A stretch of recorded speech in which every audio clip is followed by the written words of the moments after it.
Alors si évidemment il n'y a pas eu d'essai nucléaire depuis septembre 2017 et d'essai de missiles à portée intercontinentale depuis novembre 2017, il n'en demeure pas moins que le programme nucléaire et balistique nord-coréen se poursuit et même s'accélère. L'année 2019 par exemple a été une année record en termes d'essais balistiques, il y en a eu plus d'une vingtaine et la Corée du Nord notamment teste de nouveaux systèmes, des systèmes à courte portée, à propulsion solide et mobile. L'objectif, il est simple, c'est accroître la capacité de survie de son arsenal à courte portée et accroître la vulnérabilité des bases, qu'elles soient coréennes ou américaines, sur le territoire sud-coréen.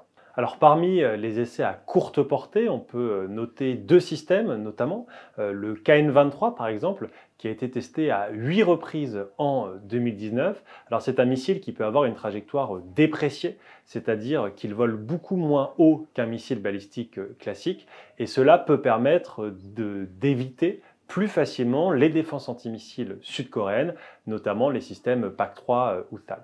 Un deuxième type de missile, c'est le KN-25. Alors, on n'est pas sur un missile balistique à proprement parler, mais plutôt sur des roquettes guidées.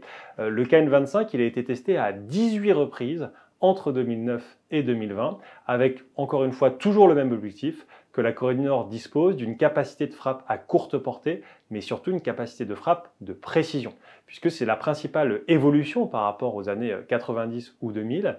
La Corée du Nord avait de fait des systèmes à courte portée balistique, mais aussi d'une artillerie extrêmement massive le long de la frontière, mais ces capacités anciennes, traditionnelles entre guillemets, n'étaient pas forcément précises. C'est vraiment l'évolution majeure de ces dernières années.